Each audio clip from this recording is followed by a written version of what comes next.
Thank you all for giving me this opportunity. I'm really quite overwhelmed with the kind of arrangements that are made here, the enthusiasm that I see in the students here. We're all very happy, and that's what Sunil also shared with you. And I've been watching what Ratay Garu was saying and what Sunil was saying. Ratay Garu was basically talking about the students, the failure part of the students, and Sunil was talking about the professionalism and the job opportunities. So I'm going to take it forward from there, and being an entrepreneur, being a businesswoman, I'd like to talk to you about your future, probably 2 years ahead or 3 years ahead, and if you're going to be doing post-graduations, maybe 4 or 5 years ahead.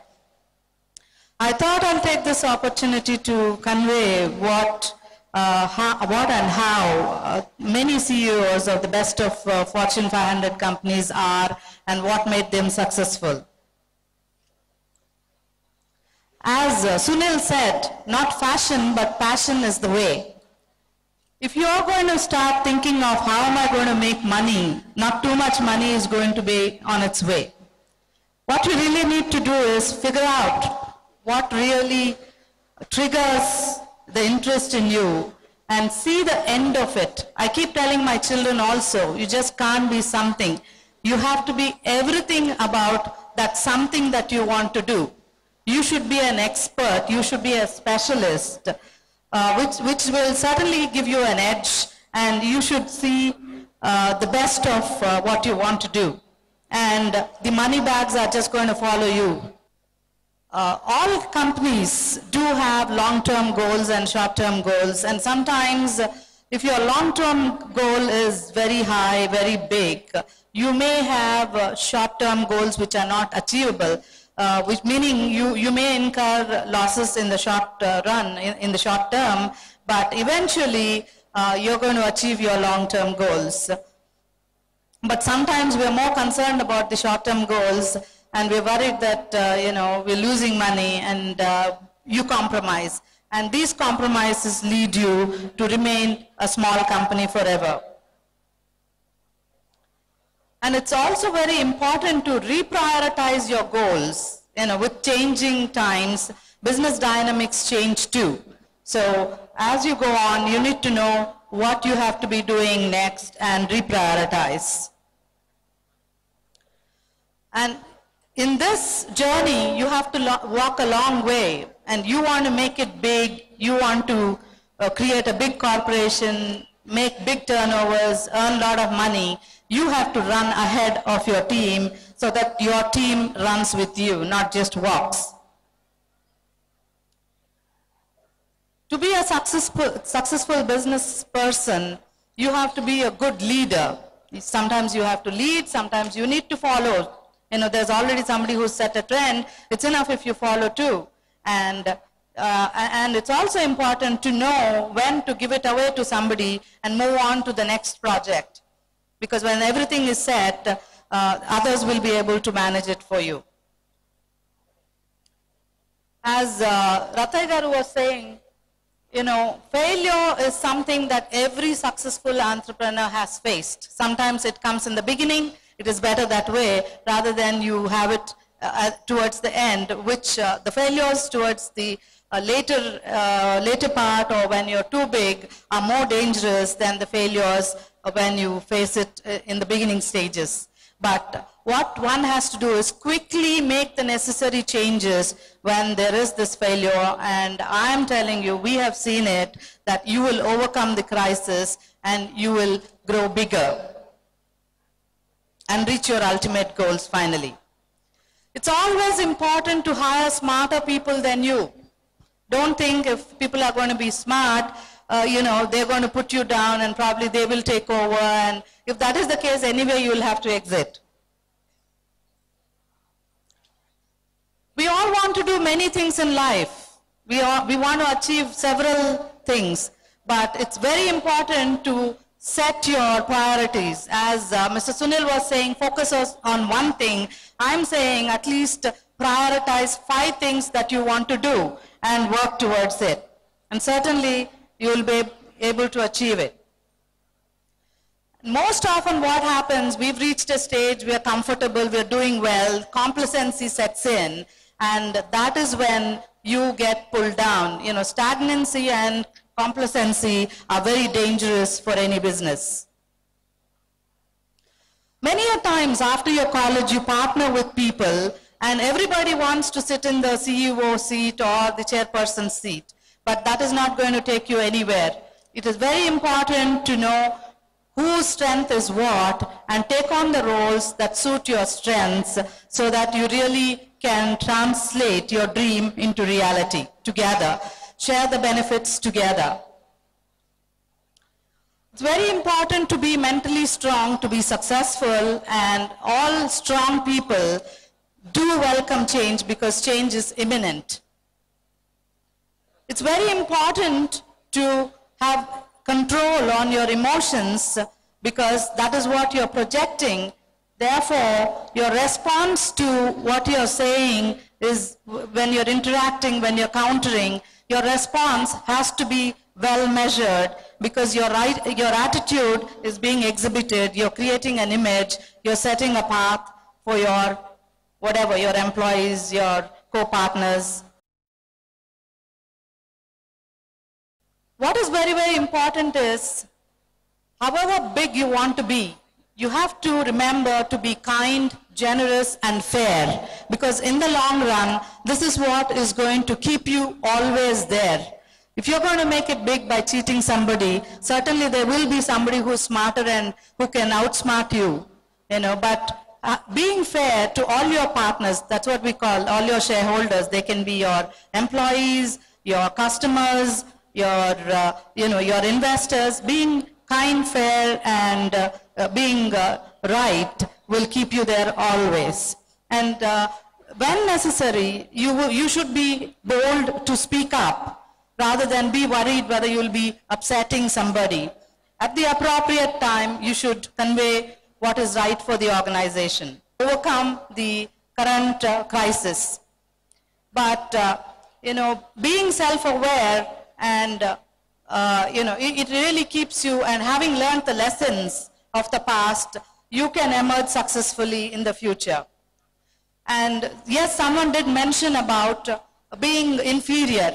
Yes, it all depends on you as to what kind of an image you can project. If you're going to be meek and weak, you're going to let people treat you inferiorly and badly, which is not going to be good for you. Therefore, it's very important to control your actions and emotions. As I've said, there are people who crib about small things. You're going on the road and there is a traffic jam, and you do hear people cribbing all through the journey. They will be cribbing about it. But there's nothing that you really can do. So one should not be wasting time on things like lost luggages and traffic jams. These are all what is really going to be making you as a hero for your people who are associated with you, to know you and to emulate you. For someone who is mentally strong, they always think of long innings, whether it is a workout plan or a nutritional regimen or starting a business. Many people lose focus within a days of what they have started. Many of us, 90%. That is where it is the 10% who emerge very successfully. And not to be dwelling in the past and just fantasying the glory days that you've had, rather than investing your energy in creating a strong present and future. And most of all, never trying is the biggest failure of all. Most people have a lot of time to be talking about what others are doing. Oh, he did not do this well, he could have done this, he would have been successful, and you don't do anything at all. It's very easy to sit back and criticize. The smartest people really convert mistakes and obstacles into great opportunities. One thing that I would say that was good about the present government is making corporate social responsibility mandatory. India is the first country to do so. We know corruption is very high in India, which is why down the pyramid, people don't get to benefit. But with 2% of your profits, those companies which are earning more than 10 crores, with 2% of it going to corporate social responsibility, from next year on, there's going to be more than 5,000 crores, more than almost 10,000 crores, which will get released into the social sector. Why I'm talking about this is going to be a big industry, a nascent industry, which requires practices and standards to be set. And all of you here who want to be entrepreneurs have a great opportunity to get into and rise in this upcoming industry. Because those of us who will be contributing this 2% to the corporate social responsibility will not have the time to put this money into use, and we will depend on organizations from which you can take opportunity to establish firms which can deliver the services that we would want. We would put in our money, we would have expectations that this needs to be transformed, the money has to be used for this purpose so that this segment of population can be improved. But whereas we won't have the time, energy and the skills where you can see an opportunity. This is where companies like Mindtree, these people are from Wipro. They are ex-Wiproans who started this Mindtree. They have started this company called I Got Garbage. We all know rag pickers, who pick from the garbage, and their lifespan is just 45 years because they are all the time in the midst of garbage, which certainly, the effluences that come from the garbage takes away their life. So this company has seen an opportunity to transform the lives of these rag pickers, and also from the garbage that is dumped, almost a village, a couple of villages get wiped out. So you can imagine year on year if this is going to happen. So what they're trying to do is see how to categorize the garbage so that this garbage can be reused, fuel can be generated from this garbage. So there is a business opportunity here, and at the same time you can improve the lifestyles of so many children. There's this company called Jagriti Yatra, who take this is a new business again, where they take youngsters on an exploration trip across the country. Youngsters, who have passed out from colleges, as a group, these children are taken, and they get to see across the country what is happening, what are the different opportunities in different villages, and also how in so many villages transformation is happening. So many of these children who go on this yatra, 20% of them turn out to be entrepreneurs, making a difference to the place they live in, and also they contribute towards development of the country. I hope some of you go on this yatra and the college facilitates this. If we look at the new business, the new generation business Snapdeal, which has e-commerce platform, Mr. Rohit Bansal has said it is that the early days of a startup, that was the real university. So I am not saying that you don't learn anything from the university, you learn a lot, but you really start knowing your capabilities, your potentialities once you start working and delivering. And universities globally are waking up to the massive strides that social entrepreneurship has made, and nowadays they are incorporating social entrepreneurship as core curriculum. I'm sure Vignan also will do it very soon, realizing the potentiality of it. And these campuses, these universities are being called change maker campuses.